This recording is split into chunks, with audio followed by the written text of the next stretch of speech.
우리는 사도행전 말씀을 통해서 오늘 교회와 성도들에게 말씀하시는 주님의 음성에 함께 귀를 기울이고 있습니다. 오늘 본문 사도행전 20장의 첫 시작 1절부터 6절까지는 사도 바울의 선교 여정을 짧게 기술하고 있습니다. 바울은 에베소에서의 성공적인 사역을 마친 후에 배를 타고 유럽으로 건너갑니다. 저 마케도니아에 가서 복음을 전하고 그리고 믿는 이들을 더욱 믿음 위에 굳게 세웁니다. 그리고 아가야 지역으로 내려와서 고린도에서 석 달을 머물며 복음을 전했습니다. 학자들은 이르기를 이 고린도에서의 석 달 동안 그의 주옥과 같은 로마서가 집필되었다고 믿고 있습니다. 자, 그리고 3개월이 지나서 이제 배를 타고 수리아로 귀환하고자 합니다. 그의 3차 전도 여행이 끝나가는 것입니다. 그런데 그의 귀에 한 충격적인 소식이 들려왔습니다. 그가 타려는 배 위에 유대인들이 공모하여 바울을 죽이고자 한다는 것이었습니다. 그의 동족이요 형제들인 유대인들이 지금 바울을 죽일 음모를 꾸미고 있습니다. 이 소식이 들려지자 바울은 계획을 수정합니다. 다시 북쪽 마케도니아로 올라가서 그곳의 수도였던 빌립보에서 배를 타기로 계획한 것입니다. 우리 말씀 같이 읽겠습니다. 그때 유대인들이 자기를 해하려고 공모함으로 마케도니아를 거쳐 돌아가기로 작정하니라.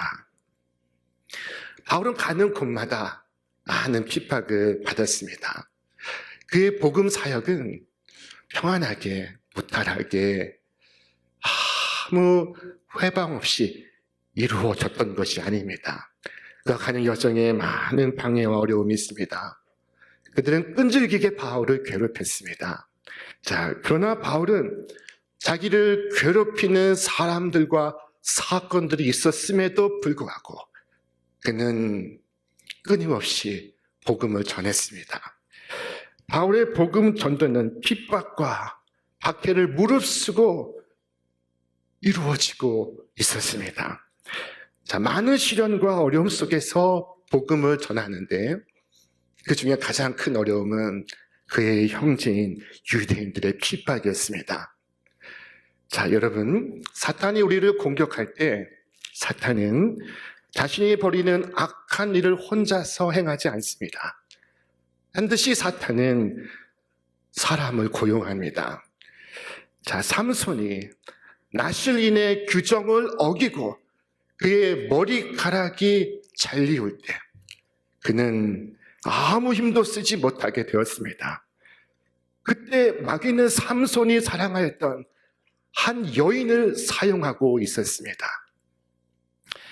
사탄은 때로 한 사람을 넘어뜨리기 위하여 그의 형제를 내세우기도 하고 그의 친구를 들어 사용하기도 합니다. 다윗이 이런 악에 대하여 얼마나 슬퍼하였는지 그는 이렇게 기록하였습니다. 나를 책망하는 자는 원수가 아니라 원수일진데 내가 참았으리라. 나를 대하여 자기를 높이는 자는 나를 미워하는 자가 아니라 미워하는 자일진데 내가 그를 피하여 숨었으리라. 그는 곧 너로다. 나의 동료, 나의 친구요, 나의 가까운 친구로다. 우리와 같이 재미있게 의논하며 우리와 함께하여 하나님의 집 안에서 다녔다 라고 말씀하고 있습니다. 교활한 마귀는 어떤 하수인을 선택해야 할지를 잘 알고 있습니다. 때로는 여러분의 친구를, 때로는 여러분의 지인을 사용할 수 있습니다.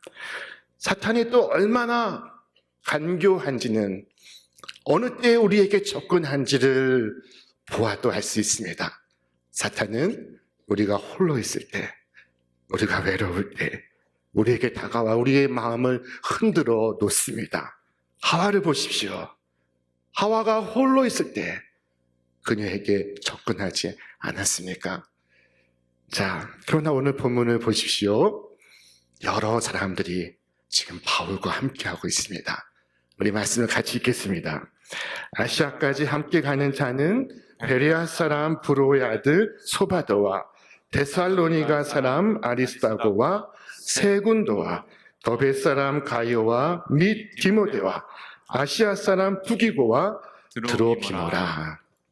바울에게 여러 동역자들이 함께하고 있음을 우리는 볼 수 있습니다.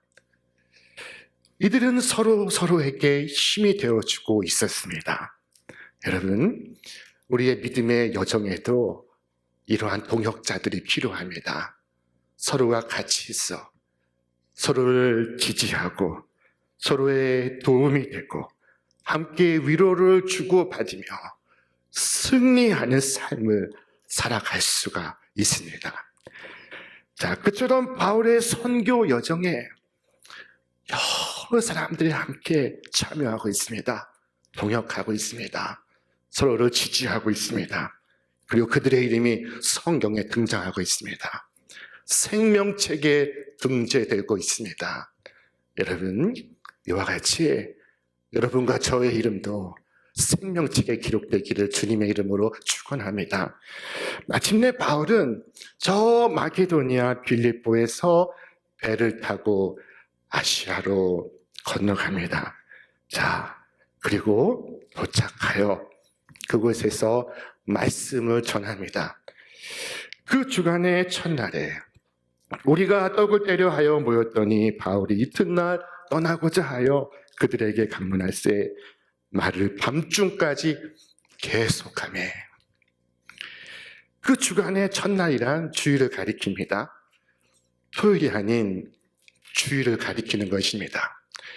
이 본문은 그리스도인들에게 안식일이 아닌 주일날 예배를 드렸다는 것을 증거하는 첫 번째 본문입니다. 자, 바울은 이 주일이 지나면 이튿날 아침 떠날 것입니다. 다시는 돌아오지 못할 수 있습니다. 그것은 그의 고별 설교였습니다. 고별 설교는 모두에게 특별한 의미를 갖습니다. 하는 뜻을 담고 있습니다. 바울은 주일에 모인 성도들에게 하나님 말씀을 전했고 그의 마지막 강론은 밤늦게까지 지속되고 있었습니다. 날이 밝으면 그는 길을 떠나 다시는 돌아오지 못할 것입니다. 그의 공식적인 선교 여정은 3차로 끝나게 될 것입니다. 바울은 간절한 마음을 가지고 밤새도록 하나님 말씀을 증언하고 있습니다. 자, 밤이 깊어지자 사람들은 등불을 켜두었습니다. 그 등불 아래에서 하나님 말씀을 듣고 있습니다. 바로 그때였습니다.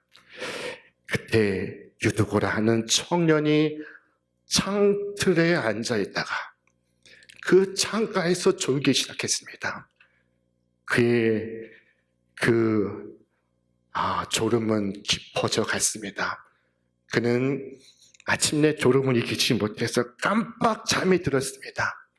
그 순간 그의 몸이 3층에서 1층으로 떨어지고 말았습니다. 자, 사람들이 놀라서 달려가 봅니다. 그런데 그의 숨이 멎어 있습니다. 오늘 말씀에 이르기를 일으켜 보니 죽었느니라. 여러분, 우리 사회에서 사람이 죽었다는 것을 판정할 수 있는 사람은 오직 한 부류의 사람뿐입니다. 자, 누구겠습니까? 바로 의사들입니다. 의사만이 삶과 죽음을 판정할 수 있습니다. 이 사도행전을 기록한 사람이 누구입니까? 누가입니다. 누가의 직업이 무엇입니까? 의사입니다. 의사 누가는 그가 죽었다고 선고하고 있습니다. 기절한 것이 아닙니다. 죽었습니다. 이 사건은 사람들에게 큰 충격을 가져왔습니다. 여기까지 본문을 읽으시고 그동안 설교 중에 조셨던 분들은 아마 큰 충격으로 받아들이라 생각이 됩니다. 설교 중에 졸면 죽는다. 자, 이런 위협적인 말씀으로 받아들이지 않기를 바랍니다. 여러분 졸더라도 교회까지 나오십시오. 집에서 주무시는 것보다 예배 중에 주무시는 것이 얼마나 단지 모릅니다. 여러분 졸려도 예배 자리로 나오십시오. 내 배우자가 상습적으로 졸아도 꼭 데리고 나오십시오. 베드로도 졸았습니다. 주님께서 그를 언제 깨워 어떻게 사용하시는지 우리는 알 수 없습니다. 놀라운 변화가 일어날 것입니다. 오늘 유두고는 깊은 잠에 빠져들었습니다. 무엇이 그를 이렇게 잠들게 하였을까요? 자, 그것은 첫째, 그가 말씀의 깊은 의미를 깨닫지 못하고 있었습니다. 여러분 잘 아시는 것처럼 예수님도 마지막 만찬에서 내가 십자가를 지리라 말씀하셨습니다. 예수님은 마지막 시간 유언하듯이 말씀을 증언하셨습니다. 그런데 듣는 자들은 말씀을 깨닫지 못하고 있었습니다. 그래서 겟세마네 동산에서 예수님께서 기도하실 때 그들은 쿨쿨 잠들었지 않았겠습니까? 자, 심각한 말씀을 심각하게 받지를 못했던 것입니다. 오늘 본문에서도 마찬가지입니다. 바울은 심각하게 이제 마지막이다. 다시는 내 얼굴을 보지 못하리다 하면서 한마디 한마디 신중하게 말씀을 증거하고 있었습니다. 그러나 듣는 사람은 그렇게 듣지를 않았던 것입니다. 자, 한번 상상을 해 보십시오. 오늘 이 자리에 모인 예배가 나의 마지막 예배라면 여러분 졸 수 있겠습니까? 자, 유두고는 왜 졸았습니까? 두 번째, 그는 피곤했기 때문입니다. 오늘 말씀에 이르기를 유두고로 하는 청년이 창에 걸터 앉아 있다가 깊이 졸더니 바울이 강론하기를 더 오래함에 졸음을 이기지 못하여. 그는 졸음을 이기고자 했었습니다. 꼬집기도 해보고 머리를 흔들어 보기도 하고 뺨을 때려 보기도 했을 것입니다. 그러나 졸음을 이기지 못했습니다. 내려오는 무거운 눈꺼풀을 들어 올릴 수가 없었습니다. 여러분 천하장사도 이 눈꺼풀을 들어 올릴 수가 없습니다. 모인 시각이 저녁이었는데 아마도 이 청년은 낮에 힘써 노동을 하였던 것으로 보입니다. 자, 그리고 집회에 참석했으나 이 세상에 그 어떤 것보다 무거운 눈꺼풀을 들어 올리지 못하고 있었습니다. 자, 역사가들의 말에 의하면은 이 유두고는 당시 노예들의 흔한 이름이었다고 합니다. 자, 이 유두고는 노예로서 하루 종일 무거운 노동을 했을 것입니다. 그리고 저녁 집회에 참석했습니다. 종이었던 청년은 하루 종일 일을 하다가 저녁 시간이 되어 예배를 드리고 있습니다. 그런데 사람들이 많아서 그 다락방에 그가 저 창가 그 창틀에 걸터 앉아서 예배를 드립니다. 그 쏟아지는 열기와 몸의 피로로 졸음을 이기지 못하고 그는 그만 창 밖으로 떨어지게 되었습니다. 여기서 떨어지다라는 이 헬라어 단어는 핍토입니다. 핍토는 절망하다, 낙심하다, 포기하다 하는 의미를 가지고 있습니다. 유두고는 생명이 끊어졌습니다. 사람들은 그가 죽은 것을 보고 소란을 피웁니다. 그때 바울이 내려와 유두고 몸 위에 엎드려 그를 끌어안습니다. 그리고 말합니다. 떠들지 말라. 생명이 그에게 있다. 여러분 사람들은 대개 문제를 만나면은 부정적인 이야기를 떠들기 쉽습니다. 회당장 야이로의 딸이 죽었을 때 사람들은 울며 불며 야단 법석을 피웠습니다. 예수님께서 떠들지 말라 말씀하셨습니다. 그래도 그들의 비난이 그치지 않자 다 물러가게 하신 후에 예수님께서 소녀에게 말했습니다.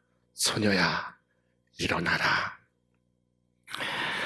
여러분, 믿는 사람들은 문제를 만났을 때 침착해야 합니다. 어떤 일이 있어도 부정적인 말을 하지 말고 주님 앞에 나아가 엎드려야 합니다. 엎드려 기도하면 주님께서 반드시 응답하여 주십니다. 바울은 떠들지 말라 했습니다. 소란을 피우지 말라. 그리고 바울은 유두고의 몸 위에 엎드렸습니다. 이 엎드리다라는 말의 헬라어가 에피핍토입니다. 핍토에 에피라는 접두어가 붙은 것입니다. 그래서 이 단어의 의미는 덮다, 엄습하다, 밀어닥치다는 의미를 가지고 있습니다. 하나님의 생명이 바울을 통해서 사망을 덮고 있습니다. 사망 위에 떨어지고 있습니다. 생명이 사망을 밀어붙이고 있습니다. 바울이 죽은 유두고의 몸을 안는 그 순간 생명이 찾아오고 있었습니다. 유두고를 아는 것은 바울의 팔이나 그러나 바울의 팔을 통해서 그리스도께서 그를 안고 있었습니다. 자, 여러분, 우리는 하루 종일 세상에서 나아가 이 한 주간 이 세상 속에서 고된 삶을 살다가 피곤과 괴로움과 상처와 갈등을 끌어안고 예배 자리에 나옵니다. 예배 자리에 나왔으나 중심에 들어가지 못하고 저 창가에 앉아 있습니다. 우리는 유두고와 같습니다. 우리는 절망하는 유두고와 같습니다. 자, 유두고는 그렇게 끝나는 것처럼 보였으나 그러나 예배 속에서 예수 그리스도께서 생명으로 그 위에 강림하십니다. 그의 절망을 덮습니다. 자, 이것이 예배 속에 일어나는 사건이었습니다. 타락에서 떨어져 생명이 끊어진 유두고에게 하나님의 은혜가 그를 덮고 그에게 다시 사는 역사가, 소생하는 역사가 펼쳐지고 있었습니다. 치유와 회복의 역사가 이루어지고 있었습니다. 이래서 예배는 영광스러운 순간입니다. 일주일에 한 번 모여서 드리는 이 예배는 너무도 우리에게 소중한 순간입니다. 이런 예배 속에서 절망을 딛고 다시 일어섭니다. 절망 중에 우리를 덮으시는 하나님의 은혜를 힘입어 다시 소생합니다. 유두고는 죽었지만 그러나 이제는 살아있습니다. 그가 죽었다는 것에 어떠한 흔적도 다시는 그에게서 찾을 수가 없었습니다. 여러분, 오늘 여러분도 삶에 쫓겨 피곤하고 지친 가운데 겨우 잦은 예배에서, 예배의 자리에서 하나님의 살아계심과 회복하게 하심을 경험한 적이 있습니까? 깊은 위기의 밤, 절망의 순간에 드리는 예배 가운데 하나님의 은혜가 여러분의 심령을 덮으시기를 주님의 이름으로 축원합니다. 죽은 사람이 살아나자 드로아에 사는 성도들이 큰 위로를 받습니다. 오늘 말씀이 이르기를 사람들이 살아난 청년을 데리고 가서 적지 않게 위로를 받았더라. 죽은 유두고가 살아나자 슬픔이 변하여 기쁨이 되고 절망이 변하여 희망이 되었으며 문제가 변하여 축복이 되고 있었습니다. 사람들은 살아난 유두고 속에서 주님의 생명을 보았습니다. 여러분, 구원이 무엇입니까? 구원이란 주님 안에서 새 생명으로 거듭나는 것이 아니겠습니까? 이 유두고라는 이름의 의미는 럭키입니다. 자, 여러분, 운이 없어서 유두고가 떨어진 것처럼 파멸과 절망에 떨어졌다고 생각이 될 때, 여러분, 이 예배 자리에서 럭키한 사람으로, 행복한 사람으로 다시 태어나시기를 주님의 이름으로 축원합니다. 여러분, 세상에 대해서 불평, 불만하는 일에 지나치게 시간을 허비하지 않기를 바랍니다. 우리의 삶은 하나님과의 관계가 결정하는 것이지 환경이 결정하는 것이 아닙니다. 우리 예배 속에 울음이 변하여 찬송이 되고 슬픔이 변하여 기쁨이 되고 그리고 눈물뿐인 길이 감사와 찬양으로 가득하기를 주님의 이름으로 축원합니다.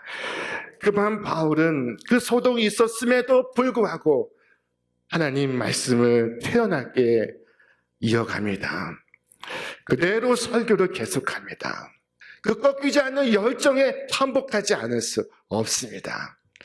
그것은 성도들도 마찬가지입니다. 소란은 있었으나 그들은 계속해서 하나님 말씀에 귀를 기울입니다. 사실 그 밤에 피곤하지 않은 사람이 왜 없었겠습니까? 그 밤에 졸립지 않은 사람이 오직 유두고뿐이었겠습니까? 자, 바람이 드는 창가에서도 졸았는데 한가운데에서 예배를 드리는 사람은 졸립지 않았겠습니까? 밤이 깊어서 다락에 불을 많이 키웠다고 말씀하고 있습니다. 당시에 이 불은 형광등이 아닙니다. 수건을 둘둘만 막대기에 불을 붙인 횃불을 말하는 것입니다. 그래서 이 방 안에 공기가 탁하고 무겁습니다. 그럼에도 그들은 집중하고 있었습니다. 유두고의 사건에서 우리가 느낄 수 있는 것은 말씀을 전하는 자나 듣는 자가 다 말씀에 열심을 갖고 있었다는 것입니다. 그 밤 그 성도들은 밤이 새는 줄을 몰랐습니다. 여러분, 내 심령에 부흥이 오면 설교가 달게 들립니다. 자, 시간 가는 줄 모릅니다. 역대 이 부흥의 역사 기록을 보면은 예배가 10시간이 지속되었다는 기록도 있습니다. 자, 여러분, 연속극을 여러분이 즐겨보시는데 그 연속극이 끝날 때쯤 되면 여러분 아깝지 않습니까? 안타깝지 않으십니까? 그와 같습니다. 이 심령의 부흥이 오면 하나님 말씀이 끝나는 것이 아깝습니다. 그래서 했던 설교를 다시 해달라고 부탁을 합니다. 자, 지금 내일 떠나야 할 사람이 날이 새는 줄 모르고 사고가 나서 사람이 죽어가는 상황 속에서도 하나님 말씀을 가르치려 했고 사람들은 그 속에서 말씀을 들으려고 귀를 기울이고 있었습니다. 하나님 말씀을 사모하는 그들의 열심을 보십시오. 피곤한 것도, 탁한 공기도, 무더운 것도, 잠이 오는 것도, 내 길을 떠나야 하는 것도 개의치 않고 하나님 말씀을 가르치고 하나님 말씀에 귀를 기울이고 있습니다. 자, 이 위대한 종들과 성도들이 있어서 초대교회 복음의 불길은 활활 타오르고 있었던 것입니다. 여러분 오늘 어떤 예배를 드리고 있으십니까? 어떤 예배에 참여하고 있으십니까? 여러분, 초대교회의 이 아름다운 예배의 전통을 계승하는 여러분과 제가 되기를 주님의 이름으로 축원합니다. 예배 가운데서 주님의 품에 나아가기를 바랍니다. 그때 어둠이 물러가고 근심, 걱정이 변하여 기쁨이 될 줄로 믿습니다. 죽음과 절망 위에 생명으로, 소망으로 덮으시는 하나님의 은혜가 여러분의 심령과 가정과 일터에 충만하시기를 주님의 이름으로 축원합니다.